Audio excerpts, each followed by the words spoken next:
ಪರಶುರಾಮ ದೇವರು ಈ ಯುಗದ ಆರಂಭದಲ್ಲಿ ದುರ್ಗೆಯನ್ನು ಪ್ರತಿಷ್ಠಾಪನೆ ಮಾಡಿದರು.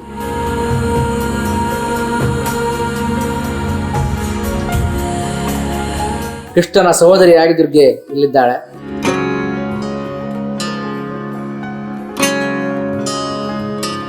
ದೂರಕ್ಕೆ ಈ ಭೂಮಿಯಿಂದ ಸುಮಾರು ಮೇಲಕ್ಕೆ ಹೋಗಿ ಈ ಬೆಟ್ಟವನ್ನು ನೋಡುವಾಗ ಕುಂಜರ ಯೋಗಿರಿ ಆನೆಯ ಮುಖದಾಗಿದ್ದು ಕಾಣುವುದರಿಂದ ಕುಂಜಾರಗಿರಿ ಎಂಬುದಾಗಿ ವಿಶೇಷವಾಗಿ ಪ್ರಸಿದ್ಧಿಯನ್ನು ಪಡೆದಿದೆ.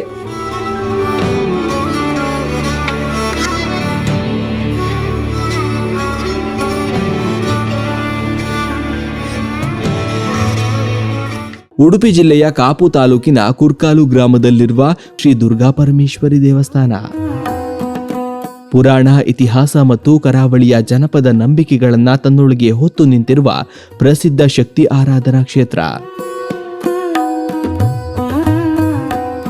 ಬೆಟ್ಟದ ಮೇಲಿಂದ ಭಕ್ತರನ್ನ ಹರಸುತ್ತಿರುವ ದೇವಿಯ ಸನ್ನಿಧಿಯಲ್ಲಿ ಇದೀಗ ಸಿಂಹ ಮಾಸದ ಪವಿತ್ರ ಸೋಣ ಶುಕ್ರವಾರ ಆಚರಣೆಗೆ ಸಿದ್ಧತೆ ನಡೆದಿದೆ. ಆಗಸ್ಟ್ 21ರಿಂದ ಆರಂಭವಾಗುವ ವಿಶೇಷ ಆರಾಧನೆ ಆಗಸ್ಟ್ 28 ಹಾಗೂ ಸೆಪ್ಟೆಂಬರ್ 4 ಮತ್ತು 11ರಂದು ನಡೆಯಲಿದೆ.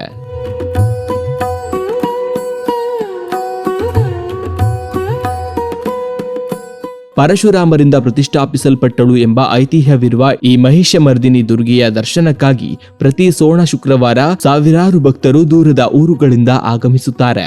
ಹರಕೆ, ಹೂವಿನ ಪೂಜೆ, ಕುಂಕುಮಾರ್ಚನೆ, ಕಾರ್ತಿಕ ಪೂಜೆ ಹೀಗೆ ಹಲವು ವಿಶೇಷ ಸೇವೆಗಳ ಮೂಲಕ ತಾಯಿಗೆ ಭಕ್ತಿಯನ್ನ ಸಮರ್ಪಿಸುತ್ತಾರೆ. 257 ಮೆಟ್ಟಿಲುಗಳನ್ನ ಏರಿ ದೇವಿಯ ಸನ್ನಿಧಿ ತಲುಪುವುದು ಕೆಲವರಿಗೆ ಹರಕೆಯಾದರೆ, ಕರಾವಳಿಯ ಮೀನುಗಾರರಿಗೆ ಸಮುದ್ರದ ಸಂಪತ್ತು ಹಾಗೂ ತಮ್ಮ ಬದುಕಿನ ರಕ್ಷಣೆಗಾಗಿ ಕುಂಜಾರಮ್ಮನಲ್ಲಿ ಪ್ರಾರ್ಥಿಸುವುದು ತಲೆತಲಾಂತರಗಳಿಂದ ಬಂದ ನಂಬಿಕೆ. ಉಡುಪಿ ಶ್ರೀಕೃಷ್ಣನ ದರ್ಶನದೊಂದಿಗೆ ಕುಂಜಾರು ದುರ್ಗಾದೇವಿ ಹಾಗೂ ಪಾಜಕ ಕ್ಷೇತ್ರದ ದರ್ಶನಕ್ಕೂ ವಿಶೇಷ ಮಹತ್ವವಿದೆ ಎಂಬ ನಂಬಿಕೆ ನಡುವೆ ಸೋಣ ಶುಕ್ರವಾರದಂದು ಈ ಬೆಟ್ಟವೇ ಭಕ್ತಿ, ಆರಾಧನೆ ಮತ್ತು ಸಂಪ್ರದಾಯಗಳ ಸಂಗಮವಾಗಿ ಕಂಗೊಳಿಸುತ್ತಿದೆ. ಪರಶುರಾಮ ದೇವರು ಈ ಯುಗದ ಆರಂಭದಲ್ಲಿ ದುರ್ಗೆಯನ್ನು ಪ್ರತಿಷ್ಠಾಪನೆ ಮಾಡಿದರು. ಪರಶುರಾಮ ದೇವರಿಗೆ ನೀರಿನ ಅಭಾವ ಇಲ್ಲಿರುವಾಗ ನೀರು ಬೇಕು ಎಂಬಂತ ಒಂದು ವಿಷಯ ಬಂದಾಗ ತನ್ನ ಪವಿತ್ರವಾಗಿರತಕ್ಕಂಥ ಪರಶು, ಧನುರ್ಬಾಣ, ಗದ ಎಂಬಂಥ 4 ಆಯುಧಗಳಿಂದ ಈ 4 ಪವಿತ್ರವಾಗಿರ್ತಕ್ಕಂಥ ವಿಶೇಷವಾಗಿ ತೀರ್ಥಗಳನ್ನು ನಿರ್ಮಾಣ ಮಾಡ್ತಾರೆ. ಅಂತಹ ತೀರ್ಥಗಳನ್ನು ನಿರ್ಮಾಣ ಮಾಡಿ ಕ್ಷೇತ್ರವನ್ನು ವಿಶೇಷವಾಗಿ ಪವಿತ್ರ ಮಾಡುವುದರಿಂದ ವಿಶೇಷವಾಗಿ ಇದು ಮುಂದಕ್ಕೆ ಪಾಜಕ ಕ್ಷೇತ್ರ ಎಂಬುದಾಗಿ ಕೂಡ ಹೆಸರನ್ನು ಪಡೆಯಿತು. ಕೃಷ್ಣನ ಸಹೋದರಿಯಾಗಿ ದುರ್ಗೆ ಇಲ್ಲಿದ್ದಾಳೆ.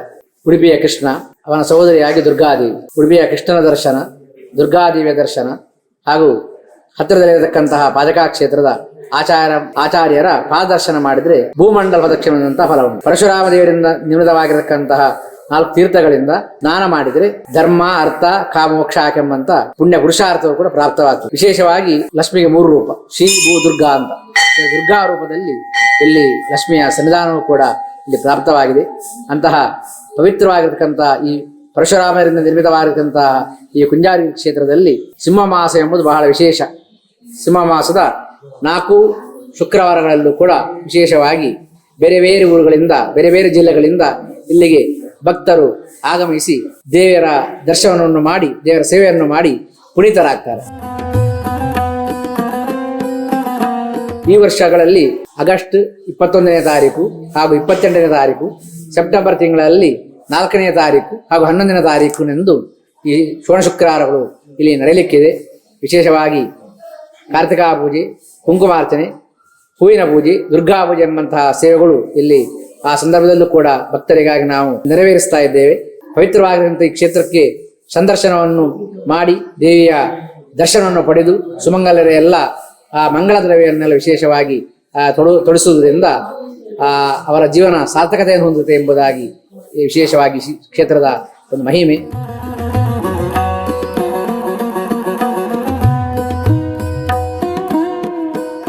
ಈ ಎಲ್ಲ ಮೈಯಲ್ಲೆಲ್ಲ ಶಿಬ್ಬ ಇತ್ಯಾದಿಗಳಾಗುವವರಿಗೆಲ್ಲ ಅಂಥದ್ದೆಲ್ಲ ಸಿಗ್ತದೆ. ಹಾಗೂ ಮಕ್ಕಳ ಒಂದು ಅಪೇಕ್ಷೆ ಇರತಕ್ಕಂಥ ದಂಪತಿಗಳು ಕೂಡ ಮಗು ಮತ್ತು ತೊಟ್ಟಿಲು ಇರತಕ್ಕಂತಹ ಬೆಳ್ಳಿಯ ಆಕೃತಿಯನ್ನು ದೇವರಿಗೆ ಸಮರ್ಪಣೆ ಮಾಡಿದರೆ ಅವರಿಗೆ ಮಕ್ಕಳಾದದ್ದು ಉಂಟು. ಹಾಗೂ ವಿಶೇಷವಾಗಿ ಎಲ್ಲರಿಗೂ ಕೂಡ ಹುಡುಗ ಆಗಲಿ ಹುಡುಗಿ ವರನಾಗಲಿ ವಧುವಾಗಲಿ ವಿವಾಹದ ಸಮಸ್ಯೆ ಅಂತಹ ಆ ಸಮಸ್ಯೆ ಇರುವವರು ಕೂಡ ಕೆಲವರು ಪ್ರಾರ್ಥನೆ ಮಾಡಿಕೊಂಡು ಬಂದವರಿಗೆ ಆ ಒಂದು ಫಲವನ್ನು ದೇವರು ಕರುಣಿಸಿದ್ದಾಳೆ ಎಂಬುದಾಗಿ ನಾವು ತಿಳಿಸಲಿಕ್ಕೆ ವಿಶೇಷವಾಗಿ ನಾವು ಅಭಿಮಾನ ಪಡ್ತಾ ಇದ್ದೇವೆ.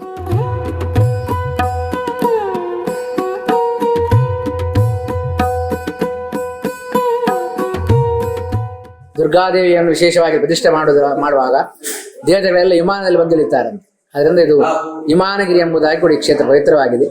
ತದನಂತರ ಕುಂಜಾರ ಅಂದ್ರೆ ಆನೆ ಅಂತ ದೂರಕ್ಕೆ ಈ ಭೂಮಿಯಿಂದ ಸುಮಾರು ಮೇಲಕ್ಕೆ ಹೋಗಿ ಈ ಬೆಟ್ಟವನ್ನು ನೋಡುವಾಗ ಕುಂಜಾರ ಯೋಗಿರಿ ಆನೆಯ ಮುಖದಾಗಿದ್ದು ಕಾಣುವುದರಿಂದ ಕುಂಜಾರಗಿರಿ ಎಂಬುದಾಗಿ ವಿಶೇಷವಾಗಿ ಪ್ರಸಿದ್ಧಿಯನ್ನು ಪಡೆದಿದೆ. ಹಾಗೂ ದೂರದವರು ಇದನ್ನು ದುರ್ಗಾ ಬೆಟ್ಟ ಎಂಬುದಾಗಿ ಕೂಡ ಕರೀತಾರೆ. ಈ ಪಶ್ಚಿಮದಲ್ಲಿ ಸಮುದ್ರ ಭಾಗದಿಂದ, ಉತ್ತರದಲ್ಲಿ ಸುಮಾರು ಕಾರ್ಕಳಗಿಂತಲೂ ಸುಮಾರು ದೂರದಿಂದ, ಹಾಗೂ ಮಂಗಳೂರಿನಿಂದ, ಈ ಕಡೆಯಿಂದ ಕುಂದಾಪುರ ಕಡೆಯಿಂದ ಕೂಡ, ಶಿವಮೊಗ್ಗ ಜಿಲ್ಲೆಯಿಂದ ಕೂಡ, ತೀರ್ಥಹಳ್ಳಿಯಿಂದ ಕೂಡ ವಿಶೇಷವಾಗಿ ಇಲ್ಲಿಗೆ ಜನರು ಬಂದು ಆ ಶೋಣ ಶುಕ್ರವಾರ ಒಂದು ವಿಶೇಷವಾಗಿ ಪವಿತ್ರವಾಗಿರುವಂಥ ದಿನದಲ್ಲಿ ದೇವದರ್ಶನ ಪಡೆದು ಅವರ ಏನೆಂದ ಮನಸ್ಸಿಗೆ ಅಭಿಷ್ಟಗಳುಂಟು ಅದನ್ನೆಲ್ಲ ಸಿದ್ಧಿಯಾಗುವ ಹಾಗೆ ದೇವರಲ್ಲಿ ಪ್ರಾರ್ಥನೆ ಮಾಡಿದಾಗ ಅದು ಸಿದ್ಧಿಯಾಗಿದ್ದು ಅವರಿಗೆ ಅನುಭವಕ್ಕೆ ಬಂದಿದೆ ಎಂಬುದಾಗಿ ನಮಗೂ ಕೂಡ ಅವರು ತಿಳಿಸಿರ್ತಾರೆ. ಅದಂತಹ ಆ ಪವಿತ್ರವಾಗಿರತಕ್ಕಂತಹ ದಿನಗಳಲ್ಲಿ ಜನರೆಲ್ಲ ಬಂದು, ಭಕ್ತರೆಲ್ಲ ಬಂದು ಈ ಕ್ಷೇತ್ರದಲ್ಲಿ ದೇವರ ಸಂದರ್ಶನವನ್ನು ಮಾಡಿ ವಿಶೇಷವಾಗಿ ದೇವರ ಕೃಪೆಗೆ ಅನುಗ್ರಹಕ್ಕೆ ಪಾತ್ರರಾಗಬೇಕಾಗಿ ಎಂಬುದಾಗಿ ನಮ್ಮದು ಅಪೇಕ್ಷೆ. ಪ್ರತಿ ಶುಕ್ರವಾರ ಸುಮಾರಾಗಿ ಒಂದು 10-15 ಸಾವಿರ ಜನರು ಭೇಟಿ ಕೊಡ್ತಾರೆ. ಮಧ್ಯಾಹ್ನದ ಒಂದು 12 ಗಂಟೆಯಿಂದ ಸುಮಾರು 1-2 ಗಂಟೆವರೆಗೆ ಇಲ್ಲಿ ಬಂದವರಿಗೆ, ಮಧ್ಯಾಹ್ನ ಹೊತ್ತಿನಲ್ಲಿ ಬಂದವರಿಗೆ ಅನ್ನಪ್ರಸಾದ ವ್ಯವಸ್ಥೆಯನ್ನು ಕೂಡ ದೇವಸ್ಥಾನ ವತಿಯಿಂದ ಮಾಡಲಿಕ್ಕೆ ಆಗ್ತದೆ. ವಿಶೇಷವಾಗಿ ಇದು ಅದಮಾರು ಮಠದಕ್ಕೆ ಒಳಪಟ್ಟಂತಹ, ಆಡಳಿತಕ್ಕೆ ಒಳಪಟ್ಟಂತಹ ದೇವಸ್ಥಾನದಿಂದ ಗುರುಗಳ ಮಾರ್ಗದರ್ಶನದ ಹಾಗೆ ಕೂಡ ಇಲ್ಲಿ ನಾವು ವ್ಯವಸ್ಥೆಯನ್ನು ಮಾಡ್ತಾ ಇದ್ದೇವೆ.